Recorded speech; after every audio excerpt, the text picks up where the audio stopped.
ഈശോ മിശിഹായ്ക്ക് സ്തുതിയായിരിക്കട്ടെ. ഞാൻ മാണിപ്പറമ്പിലച്ചൻ. Liturgy class 74. പരിശുദ്ധാത്മാവ് സഭയുടെ ആരാധനക്രമത്തില്, സഭയുടെ ലിറ്റർജിയില് അതാണ് നമ്മൾ പഠിച്ചുകൊണ്ടിരിക്കുന്നത്. അതില് 1091 ഖണ്ഡിക നമ്മൾ പഠിക്കുകയായിരുന്നു. ഇന്ന് നമുക്കത് പൂർത്തിയാക്കാൻ പറ്റുമെന്ന് ഞാൻ വിചാരിക്കുന്നു. ഇപ്പൊ 3 ക്ലാസ്സായി നമ്മൾ ഈ ഒറ്റ കാര്യത്തെക്കുറിച്ച്. നമുക്ക് ആ വചനം ഒന്നുകൂടി കേൾക്കാം. 1091 കത്തോലിക്ക സഭയുടെ മതബോധനം. സഭയുടെ ലിറ്റർജിയിൽ പരിശുദ്ധ റൂഹ ദൈവജനത്തിന്റെ പ്രബോധകനും ദൈവത്തിന്റെ മാസ്റ്റർ പീസിന്റെ ശില്പിയുമാണ്. ആ മാസ്റ്റർ പീസ് ആകട്ടെ പുതിയ ഉടമ്പടിയുടെ കൂതാശകളാണ്. മരിച്ചവരിൽ ഉത്ഥാനം ചെയ്ത ക്രിസ്തുവിന്റെ ജീവനിൽ നിന്ന് നാം ജീവിക്കണം എന്നതാണ് സഭയുടെ ഹൃദയത്തിൽ പരിശുദ്ധാത്മാവിന്റെ ആഗ്രഹവും അവൻ ചെയ്യുന്ന പ്രവൃത്തിയും. പരിശുദ്ധാത്മാവ് നമ്മിൽ ഉണർത്തിയ വിശ്വാസത്തിന് പ്രസാദാത്മക പ്രതിസ്പന്ദം ഉണ്ടായാൽ, നമ്മുടെ ഉള്ളിൽ ആ പ്രത്യുത്തരവുമായി കൂടിക്കാഴ്ച നടത്തുമ്പോൾ അവൻ നമ്മിൽ പരമാർത്ഥമായ സഹകരണം ഉളവാക്കുന്നു. അതിലൂടെ ലിറ്റർജി പരിശുദ്ധ റൂഹായുടെയും സഭയുടെയും പൊതു പ്രവൃത്തിയായി തീരുന്നു. ഇതിൽ ആദ്യത്തെ ഭാഗം നമ്മൾ ചർച്ച ചെയ്തു. അതായത് ദൈവമാണ് മാസ്റ്റർ പീസ്, കൂതാശകളുടെ മാസ്റ്റർ പീസ്, ദൈവത്തിന്റെ മാസ്റ്റർ പീസ്. അത് പുതിയ ഉടമ്പടിയിൽ കൂതാശകളാണ്. അതിന്റെ ശില്പി, ആ മാസ്റ്റർ പീസിന്റെ ശില്പി പരിശുദ്ധ റൂഹയാണ്. ഇതാണ് കഴിഞ്ഞ 2 ക്ലാസ്സിൽ നമ്മൾ ചർച്ച ചെയ്തത്. ഇന്ന് നമ്മൾ പറയാണ് പരിശുദ്ധ റൂഹായുടെ ആഗ്രഹം എന്താണ്, അവൻ സഭയിൽ ചെയ്യുന്നത് എന്താണ്? ക്രിസ്തുവിന്റെ ജീവിൽ നമ്മൾ ജീവിക്കുക. അതിനെന്താണ് ചെയ്യേണ്ടത്, എന്താണ് വേണ്ടത്? പരിശുദ്ധാത്മാവ് നമ്മിൽ ഉണർത്തിയ വിശ്വാസത്തിന് പ്രസാദാത്മകമായ പ്രതിസ്പന്ദം ഉണ്ടായാൽ, ആ പ്രസാദാത്മകമായ പ്രത്യുത്തരവുമായിട്ട് കൂടിക്കാഴ്ച നടത്തുമ്പോൾ അവൻ നമ്മിൽ പരമാർത്ഥമായ സഹകരണം, ദൈവമായിട്ടുള്ള സഹകരണം ഉളവാക്കുന്നു. അതിലൂടെ ലിറ്റർജി പരിശുദ്ധ റൂഹായുടെയും സഭയുടെയും പൊതു പ്രവൃത്തിയായി തീരുന്നു. ഇതിൽ ഗ്രഹിക്കാൻ പ്രയാസമുള്ള ഒരു സംഗതിയുണ്ട്. എന്താണ്? അവൻ നമ്മിൽ ഉണർത്തിയ പ്രസാദാത്മകമായ പ്രതിസ്പന്ദം, അവൻ നമ്മിൽ ഉണർത്തിയ വിശ്വാസത്തിന്, അവൻ നമ്മിൽ ഉണർത്തിയ വിശ്വാസത്തിന്. നമ്മൾ എപ്പോഴും കേൾക്കുന്ന ഒരു സംഗതിയാണ് വിശ്വാസം ഒരു ദാനമാണ്, വിശ്വാസം ഒരു ദാനമാണ്. വിശ്വാസം ദാനമാണെങ്കിൽ എല്ലാവരും ദൈവത്തിൽ വിശ്വസിക്കേണ്ടതല്ലേ? എന്താ കുറച്ചുപേര് ദൈവത്തിൽ വിശ്വസിക്കാതെ നടക്കണേ? വിശ്വാസം ഒരു ദാനമാണെങ്കിൽ എല്ലാവരും വിശ്വസിക്കണ്ടേ? അപ്പൊ ഈ ദാനത്തെക്കുറിച്ച് നമുക്ക് ചില കാര്യങ്ങൾ മനസ്സിലാക്കേണ്ടതുണ്ട്. ഒന്നാമത്തെ കാര്യം, ഇപ്പൊ ഞാൻ നിങ്ങൾക്കൊരു സംഗതി തന്നു എന്ന് വിചാരിക്കുക, ദാനമായിട്ട് തരുന്നു, നിങ്ങളത് സ്വീകരിക്കുന്നില്ലെങ്കിലോ? One thing is not given when it is not received എന്നാണ്. ഞാൻ നിങ്ങൾക്ക് ദാനമായി നൽകിയാലും നിങ്ങളത് സ്വീകരിക്കുന്നില്ലെങ്കിലോ? അപ്പൊ അത് ദാനം നിങ്ങൾക്ക് കിട്ടത്തില്ല. നിങ്ങൾ സ്വീകരിക്കാനോ സ്വീകരിക്കാതിരിക്കാനോ നിങ്ങൾക്ക് കഴിയും. ആ അർത്ഥം മാത്രമല്ല ഇവിടെ ഉള്ളത്. മറിച്ച് അടിസ്ഥാനപരമായി മനുഷ്യരാണെങ്കിൽ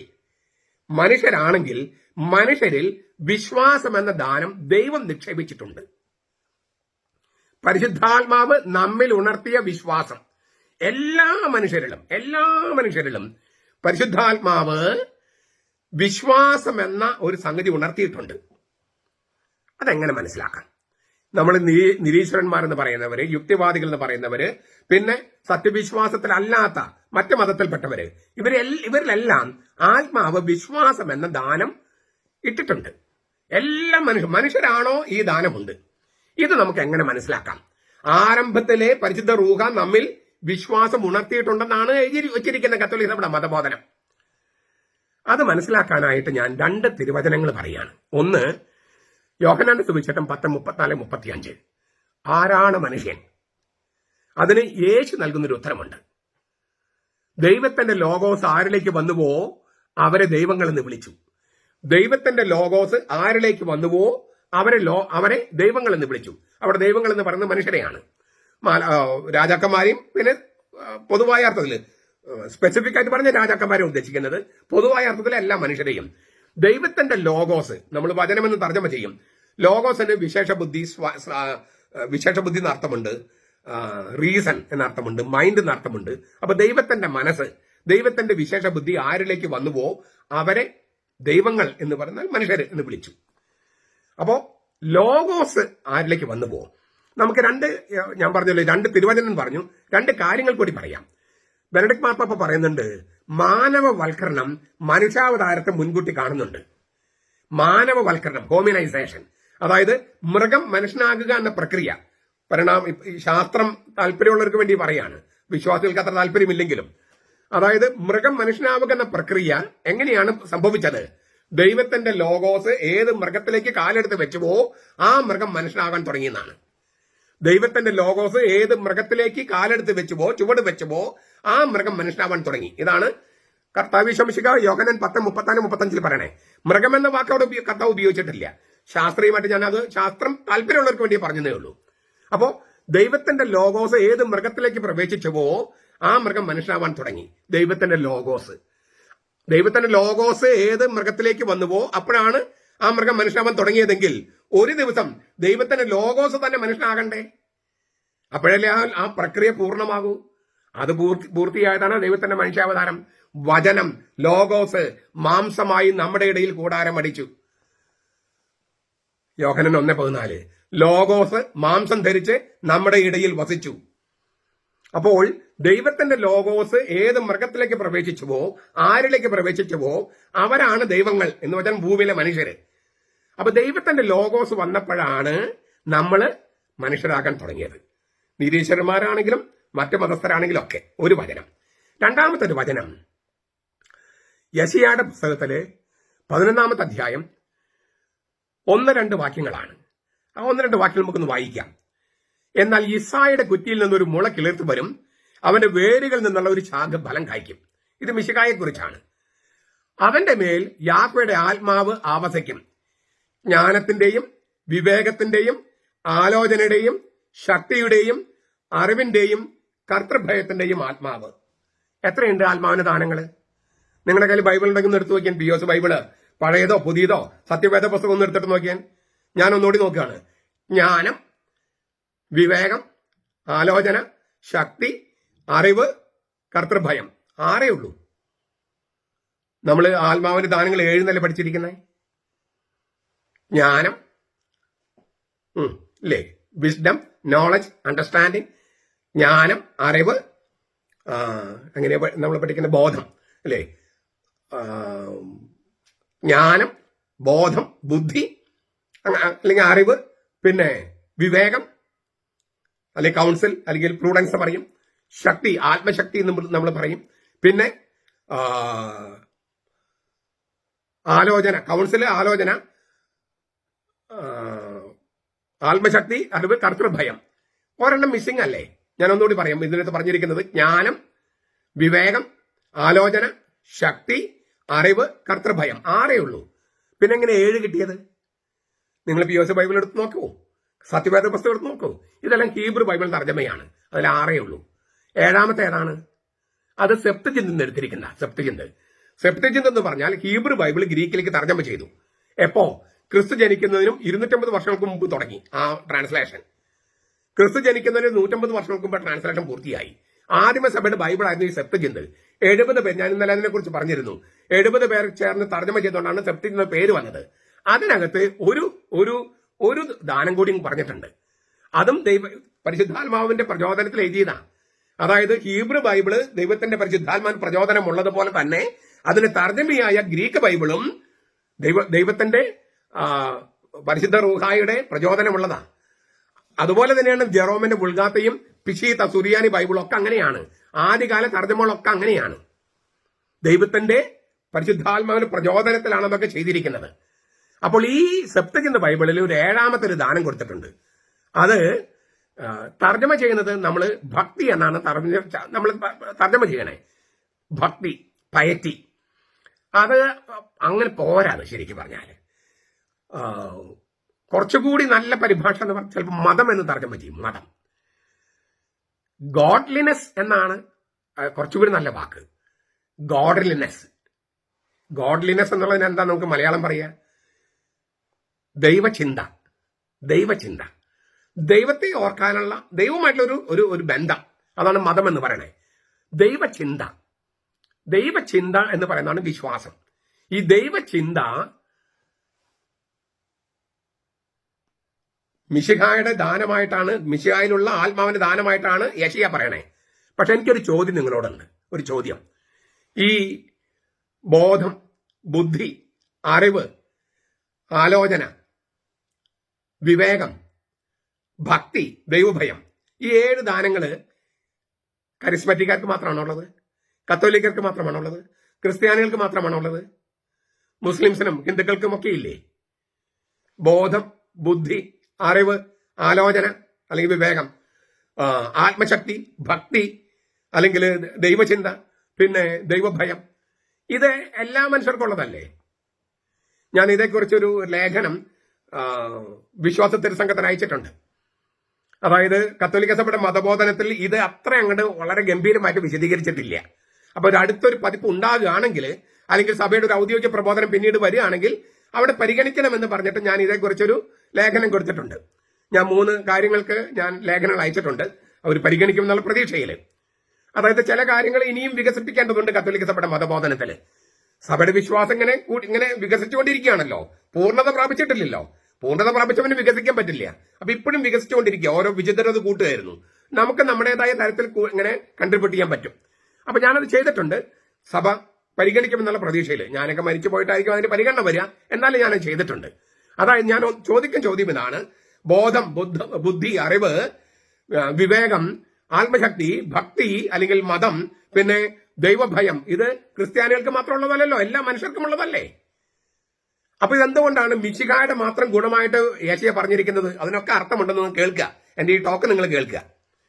ഇത് പറയാനായിട്ട് ഞാൻ ഒരു കാര്യം കൂടി പറയാം. വേറൊരു വചനം കൂടി പറയാം. രണ്ടെന്ന് ഞാൻ പറഞ്ഞത് 3-ാമത്തെ വചനം 1 തെസ്സലോനിക്ക 5:23 മനുഷ്യനെ കുറിച്ച് പൗലോസ്ലീഹ പറയുന്നത് ആത്മാവ് ശരീരമെന്നല്ല, 3 ദേഹം, ദേഹി, ആത്മാവ്. ദേഹം ബോഡി, ദേഹി സോൾ, ആത്മാവ് സ്പിരിറ്റ്. ഇങ്ങനെ 3 സംഗതികളുണ്ട്, 2 അല്ല. ദേഹം, ദേഹി, ആത്മാവ്. 1 തെസ്സലോനിക്ക 5:3. ഈ ഹെബ്രായ ലേഖനം 4:12 ആ ചെറിയ സൂചനയുണ്ട്. ദേഹിയെയും ആത്മാവിനെയും തുളച്ചു കയറുന്ന വചനം. ദേഹിയെയും ആത്മാവിനെയും തുളച്ചു കയറുന്ന വചനം, സോൾ ആൻഡ് സ്പിരിറ്റ്.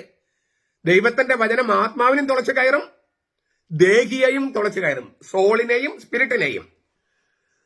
ഉൽപ്പത്തിയുടെ പുസ്തകത്തിൽ 2-ാമത്തെ അധ്യായത്തില് മനുഷ്യന്റെ സൃഷ്ടി നോക്കിയാലും ഈ പറഞ്ഞ 3 ഘടകങ്ങൾ അവിടെ കാണാം. പൊടിയിൽ നിന്ന്, പൊടി ശരീരം, ശ്വാസം ആത്മാവ്, ബ്രത്ത് ദൈവം ഊതി ശ്വാസം, അപ്പോൾ അവൻ ജീവനുള്ള ദേഹിയായി തീർന്നു, ലിവിങ് സോൾ. പൊടി ശരീരം, ശ്വാസം ദൈവത്തിന്റെ ശ്വാസം, ആത്മാവ് ബ്രത്ത്. അപ്പോൾ ദൈവം ഈ പൊടി കൊണ്ട്, മണ്ണ് കൊണ്ടുണ്ടാക്കിയ ആ ശരീരത്തിലേക്ക് ദൈവം ശ്വാസം ആത്മാവിനെ നിക്ഷേപിച്ചപ്പോൾ അവൻ ജീവനുള്ള ദേഹിയായി, ലിവിങ് സോൾ. ജീവനുള്ള ദേഹിയായി, ലിവിങ് സോൾ. അപ്പോ soul, spirit, body, soul and spirit, 3 ഘടകങ്ങളുണ്ട്. കാര്യം മനസ്സിലായോ? അപ്പൊ ഈ 3 ഉണ്ടെങ്കിൽ എന്താണ് ദേഹിയും ആത്മാവും? ഇപ്പൊ നിങ്ങൾക്ക് ഏകദേശം ഒരു ചർച്ച മനസ്സിലായി. ഇനി അതിന്റെ കൺക്ലൂഷൻസ് എടുത്താൽ കൃത്യമാകും. ദൈവത്തിന്റെ ലോഗോസ് ആരിലേക്ക് പ്രവേശിച്ചുവോ അവരാണ് മനുഷ്യരായത്. ആ ലോഗോസ് എന്ന് പറയുന്നത്, വചനം എന്ന് പറയുന്നത് ശരിക്കും പറഞ്ഞാൽ ഈ 3 ഘടകങ്ങൾ ചേരുന്നതാണ്.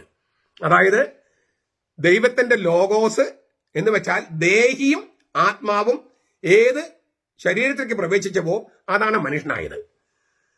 ദേഹി, ആത്മാവ്. സോളിന് ഒരു സ്പിരിറ്റ് ഉണ്ട്, ആ ദേഹിക്ക് ഒരു ആത്മാവുണ്ട്. ആ ആത്മാവിന്റെ ദാനങ്ങളാണ് 7 ദാനങ്ങൾ. ബോധം, ബുദ്ധി, അറിവ്, ആലോചന, ആത്മശക്തി, ഭക്തി അല്ലെങ്കിൽ ദൈവചിന്ത, ദൈവഭയം. ഈ 7 ദാനങ്ങൾ ഈ ആത്മാവിന്റെ, അതായത് ദൈവം നമ്മിലേക്ക് നിക്ഷേപിക്കുന്ന ദേഹിയുടെ ആത്മാവ്, the spirit of the soul, ആ സ്പിരിറ്റിന്റെ 7 ഗുണങ്ങളാണ് ഞാൻ ഈ പറഞ്ഞ 7. അപ്പൊ ആത്മാവിന്റെ ദാനങ്ങൾ 7 എന്ന് പറഞ്ഞാൽ ദൈവം മനുഷ്യനെ സൃഷ്ടിക്കുമ്പോൾ നിക്ഷേപിക്കുന്ന ആത്മാവിന്റെ, ഇച്ചിരി വ്യക്തമാക്കി തിരിച്ചു പറയാതെ കുറച്ചും നല്ലത്, ദൈവം ആത്മാവുള്ള ദേഹിയെ സൃഷ്ടിക്കുന്നു ആദ്യം. ആ ആത്മാവുള്ള ദേഹിക്ക്, സ്പിരിറ്റുള്ള സോളിന് ജീവൻ കൊടുക്കാൻ, അതായത് ശരീരം കൊടുക്കാനായിട്ട് മാനുഷിക മാതാപിതാക്കളോട് പറയുന്നു. സ്പിരിറ്റ് ആത്മാവുള്ള സോള് ദേഹിക്ക് ശരീരം കൊടുക്കാൻ, ദേഹം കൊടുക്കാൻ മാതാപിതാക്കളോട് പറയുന്നു. മാതാപിതാക്കള് ആ സ്പിരിറ്റുള്ള സോളിന് ശരീരം കൊടുക്കുമ്പോൾ അത് ആളായി മാറുന്നു. കാര്യം മനസ്സിലായോ? അപ്പോൾ ഈ 7 ദാനങ്ങള്, ആത്മാവിന്റെ 7 ദാനങ്ങൾ ആത്മാവിന്റെ ഹൃദയമാകുന്ന സ്പിരിറ്റിലുള്ളതാണ്. അതുകൊണ്ടാണ് എല്ലാ മനുഷ്യർക്കുള്ളത്. എല്ലാ മനുഷ്യർക്കുണ്ട്. ബോധം, ബുദ്ധി, അറിവ് എന്ന് പറഞ്ഞ 7 ദാനങ്ങൾ എല്ലാ മനുഷ്യർക്കുമുണ്ട്. എന്ന് വെച്ചാൽ ദൈവചിന്ത മനുഷ്യനിൽ ഇംപ്രിന്റ് ആണ്, അവന്റെ ബ്രെയിനിൽ ഇംപ്രിന്റ് ആണ്.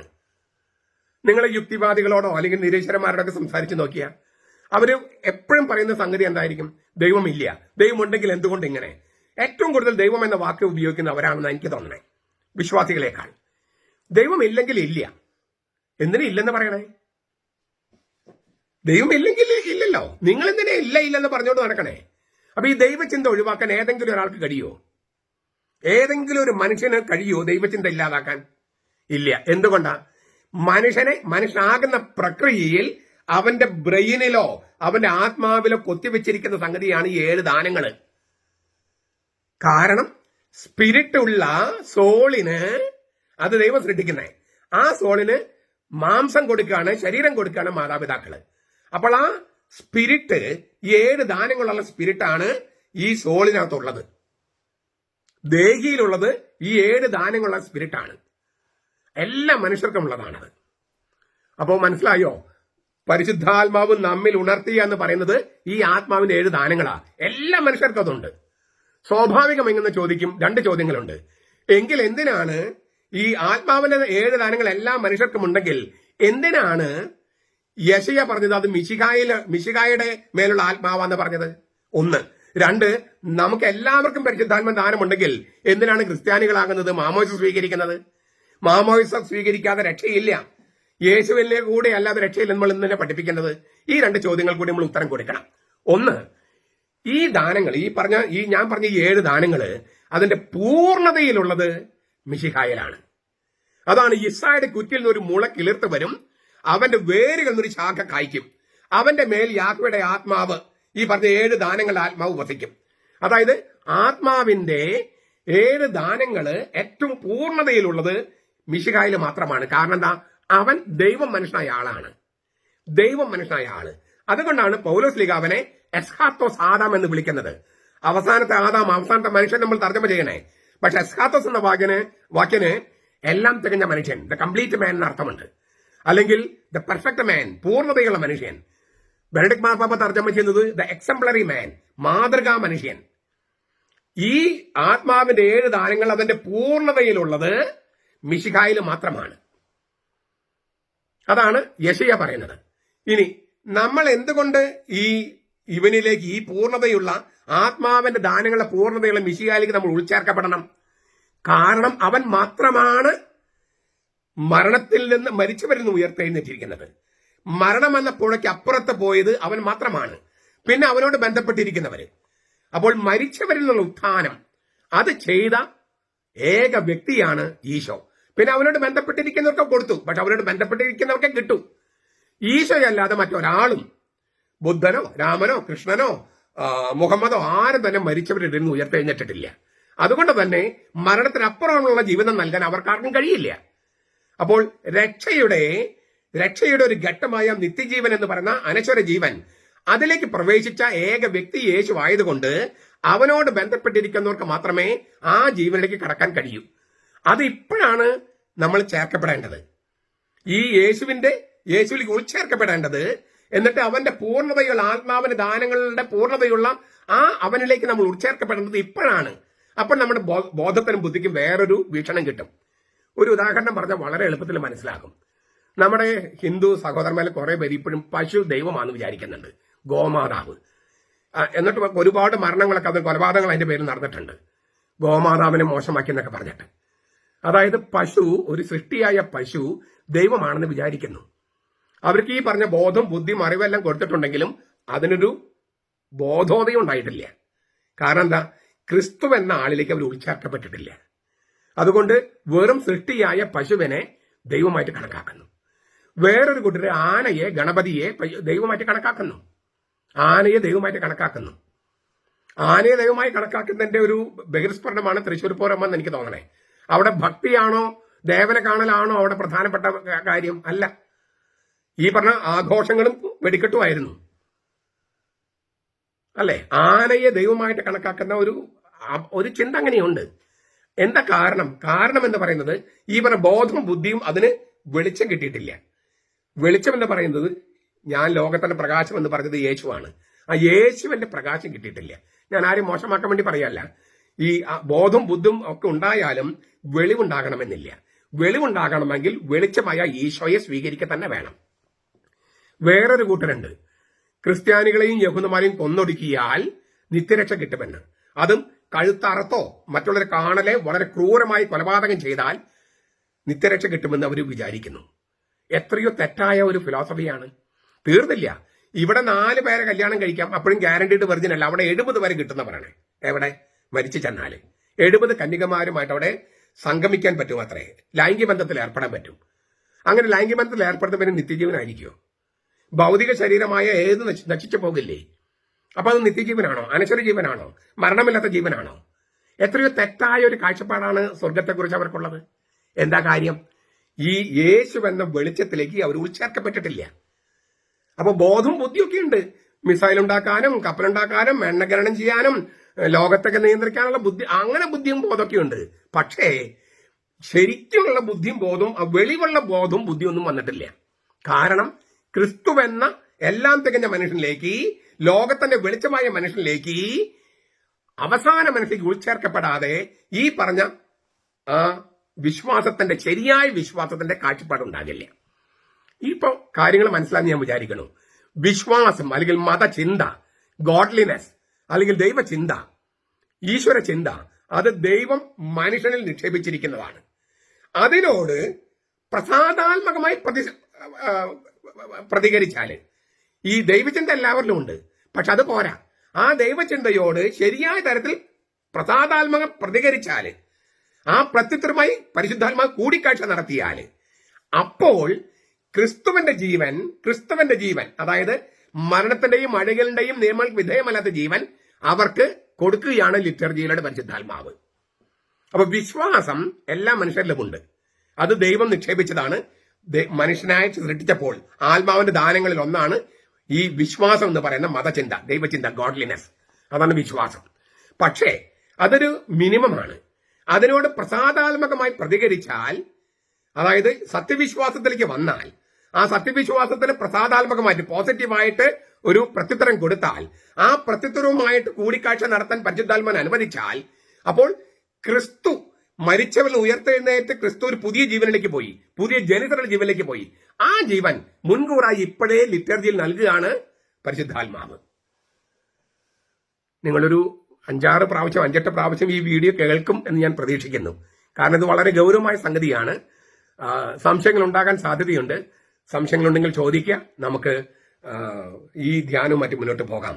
എന്താണ് ലിറ്റർജിയിൽ സംഭവിക്കുന്നത്? അപ്പോൾ പരിശുദ്ധ റൂഹായുടെയും സഭയുടെയും പൊതുപ്രവൃത്തിയായി തീരുകയാണ് ഈ ഇങ്ങനെ വിശ്വാസത്തെ, ഈ പരിശുദ്ധാത്മാവ് തന്നെ നമ്മളിട്ട വിശ്വാസത്തിന് പ്രസാദാത്മകമായിട്ട് നമ്മൾ പ്രതികരിക്കാൻ തുടങ്ങുമ്പോൾ, ആ പ്രസാദാത്മകമായ ആ പ്രത്യുത്തരം പരിശുദ്ധാത്മാവിന്റെ ഒരു കൂടിക്കാഴ്ച നടത്തിയാൽ, അപ്പോൾ പരിശുദ്ധാത്മാവ് ശില്പിയായിരിക്കുന്ന ഈ മാസ്റ്റർ പീസ്, കൂദാശയിലെ ശില്പിയായിരിക്കുന്ന പരിശുദ്ധാത്മാവ് സഭയുടെ നാമത്തില് പ്രവർത്തിക്കുന്ന വൈദികനിലൂടെ ക്രിസ്തുവിന്റെ ജീവൻ വിശ്വാസികൾക്ക് ഇട്ടുകൊടുക്കുകയാണ്, ദൈവത്തിന്റെ ജീവൻ കൊടുക്കുകയാണ്.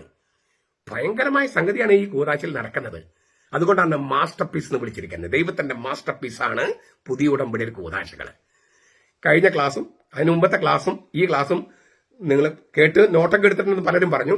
3 ക്ലാസ്സുകൾ നിങ്ങൾക്ക് ഒരുമിച്ച് കേൾക്കാൻ കഴിഞ്ഞാൽ ഒരു 1.5-2 മണിക്കൂർ എടുക്കും. അതൊന്നും കഴിഞ്ഞാൽ നിങ്ങൾക്ക് ഇതിന്റെ ബന്ധം കുറച്ചുകൂടി നന്നായിട്ട് മനസ്സിലാകുമെന്ന് ഞാൻ പ്രതീക്ഷിക്കുന്നു. ലിറ്റർജിയുടെ ആഴങ്ങളിലേക്ക് നമ്മൾ പോകുന്നത്, വളരെ ആഴങ്ങളിലേക്ക്. എന്നിട്ടും അതിന്റെ അടുത്തൊന്നും എത്തിയിട്ടില്ല. ഒരുപാട് കാര്യങ്ങൾ ഞാൻ വിട്ടുകളഞ്ഞിട്ടുണ്ട്. പക്ഷെ അതൊക്കെ പറയുമ്പോൾ പിന്നെയും ആഴം കൂടുമെന്നതുകൊണ്ട് ഞാൻ ഇവിടെ വെച്ച് നിർത്തുകയാണ്. നിങ്ങളത് പല പ്രാവശ്യം കേട്ട് നിങ്ങളുടെ ഗ്രൂപ്പുകളിൽ ചർച്ച ചെയ്ത്, നിങ്ങൾ ദൈവിക കാര്യങ്ങൾ ചർച്ച ചെയ്യുന്ന ഗ്രൂപ്പ് ഉണ്ടെങ്കിൽ അവിടെ ചർച്ച ചെയ്ത് നിങ്ങൾക്ക് മനസ്സിലായ കാര്യങ്ങളൊക്കെ അവതരിപ്പിച്ച്, സംശയങ്ങളുണ്ടെങ്കിൽ അതുമായിട്ട് വരിക. നമുക്ക് തീർച്ചയായിട്ടും ഒരുമിച്ച് പഠിച്ച് ഈ ലിറ്റർജിയിൽ പങ്കെടുത്ത് ക്രിസ്തുവിന്റെ ജീവനില്, അതായത് നമ്മൾ ശാരീരികമായി മരിച്ചാലും അതൊരു മരണമായിരിക്കില്ല, സ്ഥലമാറ്റമായി മാറുന്ന തരത്തിൽ ഇപ്പോഴേ അനശ്വരമായ ജീവനിൽ ജീവിക്കാൻ പരിശുദ്ധാത്മാവ് നമ്മൾ പ്രവർത്തിക്കുന്ന പരിപാടിയാണ് ലിറ്റർജി. ആ തരത്തിൽ അതിന് ഉൾക്കൊള്ളാൻ, സ്വീകരിക്കാൻ, സമീപിക്കാൻ ഈ പഠനം സഹായിക്കട്ടെ. കർത്താവ് നമ്മൾ അനുഗ്രഹിക്കട്ടെ. നമ്മുടെ കർത്താവ് ഈശോ മിശിഹായുടെ കൃപയും പിതാവായ ദൈവത്തിന്റെ സ്നേഹവും പരിശുദ്ധാത്മാവിന്റെ സഹവാസവും നാം എല്ലാവരോടും കൂടി ഉണ്ടായിരിക്കട്ടെ, ഇപ്പോഴും എപ്പോഴും എന്നേക്കും. ആമേൻ.